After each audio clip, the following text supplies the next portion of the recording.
December 19 Prashanth, December 19ಗೆ D K Shivakumar ಹೋಗ್ತಾರೆ. ಅಲ್ಲಿಗೆ ಸಿಎಂನ ಕರೆಸ್ಕೊಳ್ಳೋ ಸಾಧ್ಯತೆ ಇದೆ. ಹೈಕಮಾಂಡ್ ಜೊತೆ ಸಂಧಾನ ಆಗತ್ತೆ. 19ನೇ ತಾರೀಕಿಗೆ ಇವಾಗ ಎಲ್ಲರ ಫೋಕಸ್ ಇದೆ ನೋಡಿ. 19ಕ್ಕೆ ವಿಧಾನಸಭೆಯ ಅಧಿವೇಶನ ಮುಗಿಯುತ್ತೆ, ಸಂಸತ್ನ ಅಧಿವೇಶನ ಕೂಡ ಅಲ್ಲಿ ಮುಗಿಯುತ್ತೆ. ಈಗ ರವಿವಾರದ ಒಂದು ವೋಟ್ ಚೋರಿಯ ಕಾರ್ಯಕ್ರಮಕ್ಕೆ ಮುಖ್ಯಮಂತ್ರಿಗಳು ಹೋಗ್ತಿದ್ದಾರೆ, ಉಪಮುಖ್ಯಮಂತ್ರಿಗಳು ಹೋಗ್ತಿದ್ದಾರೆ. ಬಟ್ ಅಲ್ಲೇನು ಚರ್ಚೆ ನಡೆಯುವ ಸಾಧ್ಯತೆಗಳೇನಿಲ್ಲ. ಅಲ್ಲಿ 19ರ ನಂತರ ಹೈಕಮಾಂಡ್ ಅಧಿಕೃತವಾಗಿ ಎರಡೂ ಬಣಗಳನ್ನು ಕರೆಯುತ್ತಾ ಅಥವಾ ಇವ್ರು ಹೋಗೊಂದು ಭೇಟಿ ಕೊಟ್ಟು ಬರ್ತಾರಾ, ಕ್ಲಾರಿಟಿ ಇಲ್ಲ. ಬಟ್ ನನಗನ್ಸುತ್ತೆ ಹೈಕಮಾಂಡ್ ಮತ್ತು ಡಿ ಕೆ ಶಿವಕುಮಾರ್ ಕೂಡ ಮೆಂಟಲಿ ಪ್ರಿಪೇರ್ಡ್ ಇದ್ದಾರೆ. ದೇವರಾಜ ಅರಸರ ರೆಕಾರ್ಡನ್ನು ಸಿದ್ದರಾಮಯ್ಯನವರು ಜನವರಿ 12ಕ್ಕೇನೋ ಪೂರ್ಣಗೊಳ್ಳುತ್ತೆ. ಅದು ಮುಗಿದ ಮೇಲೆ ಮಾತುಕತೆಯನ್ನು ನಡೆಸಿದರೆ ಸಾಕು ಅಂತ ಡಿ ಕೆ ಶಿವಕುಮಾರ್ ಬಣಕ್ಕೂ ಇದೆ. ಯಾಕಂದರೆ ಉತ್ತರಾಯಣ ಬರುತ್ತೆ, ಒಳ್ಳೆ ದಿನಗಳು ಬರಬೇಕು ಅಂತ. ಬಟ್ ಹೈಕಮಾಂಡ್ ಮನಸ್ಸಿನಲ್ಲಿದೆ ಸ್ಮೂತ್ ಟ್ರಾನ್ಸಿಷನ್ ಅನ್ನೋದು ಹೈಕಮಾಂಡ್ ತಲೆಯಲ್ಲಿದೆ. But what is the definition of smooth transition ಅಂತಕ್ಕಂಥದ್ದು ಹೌ ಇಟ್ ಇಸ್ ಪಾಸಿಬಲ್ ಅನ್ನೋದು ಪ್ರಶ್ನೆ ಅಲ್ಲ. ಹೌ ಇಟ್ ಈಸ್ ಪಾಸಿಬಲ್ ಒಂದು ಸಿ ಹೈಕಮಾಂಡ್ ಅಪ್ಲಿಕೇಶನ್ ಆಫ್ ಮೈಂಡ್ ಏನು, ಫಾರ್ಮುಲಾ ಏನು ಅನ್ನೋದ್ರ ಬಗ್ಗೆ ಹೈಕಮಾಂಡ್ಗೂ ಕ್ಲಾರಿಟಿ ಇಲ್ಲ. ಆಮೇಲೆ ಹೈಕಮಾಂಡ್ ಹೇಳಿದ್ದನ್ನೆಲ್ಲ ಸಿದ್ದರಾಮಯ್ಯನವರು ಒಪ್ತಾರೆ ಅಂತಕ್ಕಂಥ ಗ್ಯಾರಂಟಿ ಹೈಕಮಾಂಡ್ಗೂ ಇಲ್ಲ. ಮತ್ತು ಸಿದ್ದರಾಮಯ್ಯನವರು ಟರ್ಮ್ಸ್ ಡಿಕ್ಟೇಟ್ ಮಾಡಿದಾಗ ಒಪ್ಪಿದ ಉದಾಹರಣೆಗೆ ಇಲ್ಲ. ಹಾಗಾಗಿ ಅವರು ಇಲ್ಲ ನಾನು ಬಜೆಟ್ ಮಂಡಿಸ್ತೀನಿ ಆಮೇಲೆ ಚರ್ಚೆ ಮಾಡೋಣ ಅಂತಕ್ಕಂಥದ್ದನ್ನು ಹೇಳಿದರೆ ಡಿ ಕೆ ಶಿವಕುಮಾರ್ ಬಣದ ರೆಸ್ಪಾನ್ಸ್ ಏನಿರುತ್ತೆ? High command may be okay with it. D K Shivakumar ಬಣದ ರೆಸ್ಪಾನ್ಸ್ ಏನಿರುತ್ತೆ? That is interesting to C.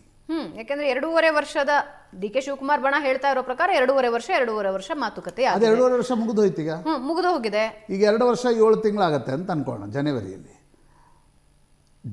ಸಿದ್ದರಾಮಯ್ಯನವರು ಸ್ಮೂತ್ ಟ್ರಾನ್ಸಿಷನ್ಗೆ ಜನವರಿಯಲ್ಲಿ ಒಪ್ತಾರಾ, ಫೆಬ್ರವರಿಯಲ್ಲಿ ಒಪ್ತಾರಾ, ಮಾರ್ಚಲ್ಲಿ ಒಪ್ತಾರಾ, ಏಪ್ರಿಲಲ್ಲಿ ಒಪ್ತಾರಾ, ಅಥವಾ 3-2 ವರ್ಷ ಅವ್ರ ತಲೆಯಲ್ಲಿ ಇದ್ದು ಮೇದಲ್ಲಿ ಚರ್ಚೆ ಮಾಡೋಣ. ಈಗ ಸಿದ್ದರಾಮಯ್ಯನವರಂಥ ಸೀಸನ್ಡ್ ಪೊಲಿಟಿಷಿಯನ್ಸ್ಗಳು ನಾನು ಮೇದಲ್ಲಿ ಬಿಟ್ಕೊಡ್ತೀನಿ ಅಂತ ಹೇಳಲ್ಲ. ಅವ್ರೇನು ಹೇಳ್ತಾರೆ?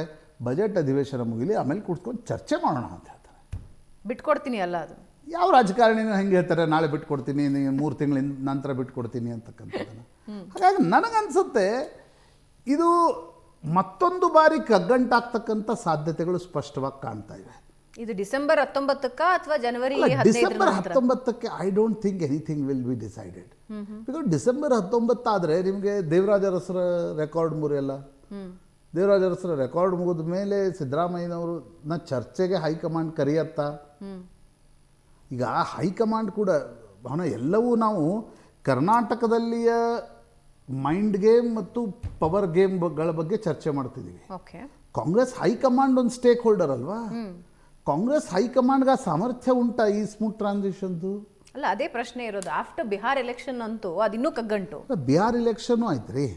ಈಗ ರಾಹುಲ್ ಗಾಂಧಿ ಕರ್ನಾಟಕದ ವಿಷಯವನ್ನು ಬಗೆಹರಿಸುವಿಕೆಗೆ ಸಂಬಂಧಪಟ್ಟಂತೆ ಅಪ್ಲಿಕೇಶನ್ ಆಫ್ ಮೈಂಡೇ ಮಾಡಿಲ್ಲ. ನೀವೊಂದು ಫಾರ್ಮುಲಾ ಬೇಕಲ್ಲ, ಯಾರು ಮುಖ್ಯಮಂತ್ರಿ ಆಗ್ತಾರೆ, ಯಾರು KPCC ಅಧ್ಯಕ್ಷರಾಗ್ತಾರೆ. ಸಿದ್ದರಾಮಯ್ಯನವ್ರ ಜೊತೆ ಒಂದು ಮಿನಿಮಮ್ 2-3 ರೌಂಡ್ಸ್ ಆಫ್ ಟಾಕ್ಸ್ ಆಗಬೇಕಾಗತ್ತೆ. ಕೆಳಗಿಳಿತೀರಾ, ಹೇಗೆ ಇಳಿತೀರಾ, ಏನಾಗುತ್ತೆ? ಸಿದ್ದರಾಮಯ್ಯನವ್ರನ್ನ ಬೇಸರಿಸಿ ಕೆಳಗಿಳಿಸೋ ಅಂಥ ಒಂದು ಪ್ರಮೇಯಕ್ಕೆ ಹೈಕಮಾಂಡ್ ತಯಾರುಂಟಾ? ಡಿ ಕೆ ಶಿವಕುಮಾರ್ ಅದಕ್ಕೆ ತಯಾರಿದ್ದಾರಾ? ಡಿ ಕೆ ಶಿವಕುಮಾರ್ ತಯಾರಿದ್ದರೂ ಕೂಡ ನಾಳೆ ಸಿದ್ದರಾಮಯ್ಯನವ್ರು ಯಾವ ಹಂತಕ್ಕೆ ಹೋಗ್ತಾರೆ, ಸಿದ್ದರಾಮಯ್ಯನವರ ಬಣ ಒಂದು ವೇಳೆ ನೋಡಿ ಶಾಸಕರು ಒಪ್ಕೊಂಡ್ರು ಅಂತ ಅನ್ಕೋಣ, ವೋಟ್ ಬ್ಯಾಂಕ್ ಒಪ್ಪಬೇಕಾಗತ್ತೆ. ಸೊ ಅದಕ್ಕೊಂದು ಸ್ಮೂತ್ ಟ್ರಾನ್ಸಿಷನ್ ಬೇಕಾಗತ್ತೆ. ಇವೆಲ್ಲವೂ ಕೂಡ ಹೆಜಾರ್ಡ್ ಸ್ಥಿತಿಯಲ್ಲಿದೆ ಭಾವನಾ. ನಾವು ಬೆಂಗಳೂರಿನಲ್ಲಿ ಕುಳಿತುಕೊಂಡು ಯೋಚನೆ ಮಾಡ್ತಿದ್ದೀವಿ, ಇಲ್ಲ ಅದು 2.5 ವರ್ಷ. ದಿಲ್ಲಿ ಅವ್ರನ್ನ ಕೇಳಿದ್ರೆ ಹೌದು 2.5 ವರ್ಷ ಇದೆ. ಬಟ್ ಸಿದ್ದರಾಮಯ್ಯನವ್ರ ಜೊತೆ ಮಾತಾಡೋದು ಹೆಂಗೆ? ಪ್ರಶಾಂತ್, ಇತಿಹಾಸದಲ್ಲಿ ಯಾವ ಪವರ್ ಟ್ರಾನ್ಸಿಷನ್ ಸ್ಮೂತ್ ಆಗಿದೆ? ಬಿಜೆಪಿ ಸರ್ಕಾರದ ಪರಿಸ್ಥಿತಿಗಳು, ಸಮಯ ಸಂದರ್ಭಗಳು ಬೇರೆ ಇದ್ದುವು, ಅಧಿಕಾರ ಬದಲಾವಣೆ ಆಯಿತು ಅನ್ನೋದು ಬಿಟ್ಟರೆ ಹಿಂಗಿದ್ದ ಸಿಚುವೇಶನ್ಸ್ ಅಲ್ಲಿ 2 ಬಲಾಢ್ಯ ನಾಯಕರ ನಡುವೆ ಅಧಿಕಾರ ಹಸ್ತಾಂತರ ಸ್ಮೂತ್ ಆಗಿಲ್ಲಾಗಿದೆ. ಬಟ್ 80ರಲ್ಲಿ ದೇವರಾಜ ಅರಸರಿಂದ ಗುಂಡೂರಾಯರ ಅಧಿಕಾರ ಪಡೆದಾಗ ಹೈಕಮಾಂಡ್ ಬಲಾಢ್ಯ ಆಗಿತ್ತಲ್ಲಿ.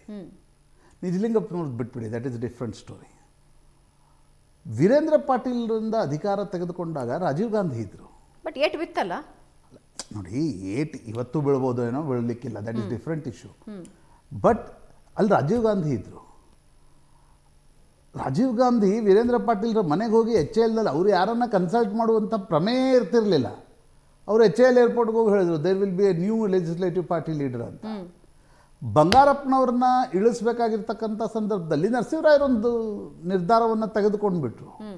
ಆದರೆ ಈಗ ಆ ನಿರ್ಧಾರಕ್ಕೆ ಅರೈವ್ ಆಗ್ಲಿಕ್ಕೆ ಹೈಕಮಾಂಡ್ಗೆ ಸಾಧ್ಯ ಆಗ್ತಾ ಇಲ್ಲ. ನೋಡಿ, ಇದರಲ್ಲಿ ಪ್ರೆಸಿಡೆನ್ಸ್ ಇದೆ. ರಾಜಸ್ಥಾನದಲ್ಲಿ ಇದೇ ರೀತಿಯ ಒಪ್ಪಂದ ಆಗಿತ್ತು, ಅಲ್ಲದನ್ನು ಇಂಪ್ಲಿಮೆಂಟ್ ಮಾಡಲಿಕ್ಕೆ ಹೈಕಮಾಂಡ್ಗೆ ಸಾಧ್ಯ ಆಗಲಿಲ್ಲ. ಮಧ್ಯಪ್ರದೇಶದಲ್ಲಿ ಈ ರೀತಿಯ ಒಪ್ಪಂದ ಇತ್ತು, ಜ್ಯೋತಿರಾದಿತ್ಯ ಸಿಂಧಿಯಾ ಸಿಟ್ಟಿಗೆದ್ದು ಹೋಗ್ಬಿಟ್ರು. ಛತ್ತೀಸ್ಗಢದಲ್ಲಿ ಈ ರೀತಿಯ ಒಪ್ಪಂದ ಇತ್ತು, ಇಂಪ್ಲಿಮೆಂಟ್ ಮಾಡಲಿಕ್ಕೆ ಸಾಧ್ಯ ಆಗಲಿಲ್ಲ. ಕರ್ನಾಟಕದಲ್ಲಿ ಅಲ್ಲಿ ಬಿಡಿ, ಈಗ ಸಚಿನ್ ಪೈಲಟ್ ಪಾರ್ಟಿ ಬಿಟ್ಟೇನು ಹೋಗಲಿಲ್ಲ ಅವರು, ಬಟ್ ಹೋಗಬೇಕಂದ್ರೂ ಅಲ್ಲಿ BJPಯ ವಸುಂಧರಾ ರಾಜೇ ಸಿಂಧಿಯಾ, ಅಶೋಕ್ ಗೆಹ್ಲೋಟ್ ಒಟ್ಟಾಗಿದ್ದರು ಹೆಚ್ಚು ಕಡಿಮೆ. ಇಲ್ಲಿ DK Shivakumar is also A strong man. ಸಿದ್ದರಾಮಯ್ಯನವರು ಮಾಸ್ ಲೀಡರ್ ಹೆಂಗೋ, DK ಶಿವಕುಮಾರ್ ಬಳಿ ರಿಸೋರ್ಸಸ್ ಇದೆ, ಆರ್ಗನೈಸೇಷನಲ್ ಕೆಪಾಸಿಟಿ ಇದೆ. he seems to be a strong man, one with a very dominant community in Mysuru Karnataka. ಹಾಗಿರುವಾಗ ನೀವು ಸಿದ್ದರಾಮಯ್ಯನವರನ್ನ ಮತ್ತು DK ಶಿವಕುಮಾರ್ ಮಧ್ಯೆ ಒಂದು ಅಮಿಕೇಬಲ್ ಸೆಟಲ್ಮೆಂಟ್ ಮಾಡುವ ಶಕ್ತಿ, ತಾಕತ್ತು ಕಾಂಗ್ರೆಸ್ ಹೈಕಮಾಂಡ್ ಇವತ್ತು ಉಳಿದಿದೆಯಾ? ಇಲ್ಲ. ಆ ಶಕ್ತಿ ಸಾಮರ್ಥ್ಯ ಇದ್ದಲ್ಲಿ ಯಾವ ರಾಷ್ಟ್ರೀಯ ಪಕ್ಷವೂ ಇಬ್ಬರು ನಾಯಕರನ್ನ, ಮುಖ್ಯಮಂತ್ರಿ ಉಪಮುಖ್ಯಮಂತ್ರಿಗಳನ್ನು ದ್ವಿಪಕ್ಷೀಯ ಮಾತುಕತೆಯ ಪ್ರಪೋರ್ಷನ್ನಲ್ಲಿ ನೀವು ಮಾತುಕತೆ ನಡೆಸಿ ಅಂತ ಹೇಳ್ತಾ ಇರಲಿಲ್ಲ. ಇಬ್ಬರನ್ನು ದಿಲ್ಲಿ ಕರೆಸ್ತಾ ಇತ್ತು, ನೀವು ಚರ್ಚೆ, ನೀವು ಇಲ್ಲಿಗೆ ಇದನ್ನು ನಿಲ್ಲಿಸಿ ನೋಡೋಣ, ನಾವು ಜನವರಿಯಲ್ಲಿ ಮಾತಾಡ್ತೀವಿ ಅಂತಕ್ಕಂಥದ್ದನ್ನು ಹೇಳ್ತಿದ್ವಿ. ನೀವಿಬ್ಬರು ಮಾತಾಡಿಸಿ ಅಂತಕ್ಕಂಥದ್ದನ್ನು ಯಾವ ರಾಷ್ಟ್ರೀಯ ಪಕ್ಷವೂ ಕೂಡ ಇಲ್ಲಿಯವರೆಗೆ ಹೇಳಿರಲಿಲ್ಲ. ಅದರ ಅರ್ಥ ಏನು? ಸರಿ, ಅಧಿವೇಶನವೂ ಮುಕ್ತಾಯಗೊಳ್ಳುತ್ತೆ, ಉತ್ತರಾಯಣನೂ ಬರುತ್ತೆ, ಬಟ್ ನೀವು ನಿರ್ಧಾರವನ್ನು ತೆಗೆದುಕೊಳ್ಳುವ ಸಾಮರ್ಥ್ಯ ಕಾಂಗ್ರೆಸ್ ಹೈಕಮಾಂಡ್ ಉಂಟಾ? That is bigger and important question. Right. ನೀವು ಕೊಟ್ಟ ಹಿಂದಿನ ಉದಾಹರಣೆಗಳು ಮತ್ತು ಇಂದಿನ BJP ಹೈಕಮಾಂಡ್ನ ಉದಾಹರಣೆಯನ್ನು ತಗೊಂಡಾಗ ಹೈಕಮಾಂಡ್ ಎಲ್ಲಿವರೆಗೆ ಸ್ಟ್ರಾಂಗ್ ಆಗಿರುತ್ತೆ, ನಿರ್ಧಾರಗಳು ಸಲೀಸಾಗತ್ವೆ. ಆದರೆ ಹೈಕಮಾಂಡ್ ವೀಕ್ ಆಗಿದ್ದಾಗ ಒಂದು ನಿರ್ಧಾರ ನಿರ್ಧಾರ ತೆಗೆದುಕೊಂಡ ಮೇಲೆ KJP ಸ್ಥಾಪನೆ ಮಾಡಲಿಲ್ಲ ಯಡಿಯೂರಪ್ಪನವರು. ಆದರೆ ಏಟು ಬಿತ್ತಲ್ಲ, ಏಟು ಬಿತ್ತು. 21ರಲ್ಲಿ ಯಡಿಯೂರಪ್ಪನವರು ಅಂಥದ್ದೇನೂ ಮಾಡಲಿಲ್ಲ, ಏಟು ಬಿತ್ತು BJPಗೆ.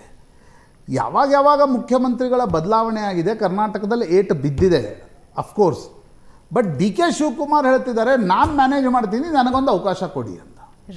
ರೈಟ್. ಏನು ಮಾಡುತ್ತೆ ಹೈಕಮಾಂಡ್ ಅನ್ನೋದು ಸದ್ಯಕ್ಕೆ ಇರೋ ಇಂಟ್ರೆಸ್ಟಿಂಗ್ ವಿಷಯ.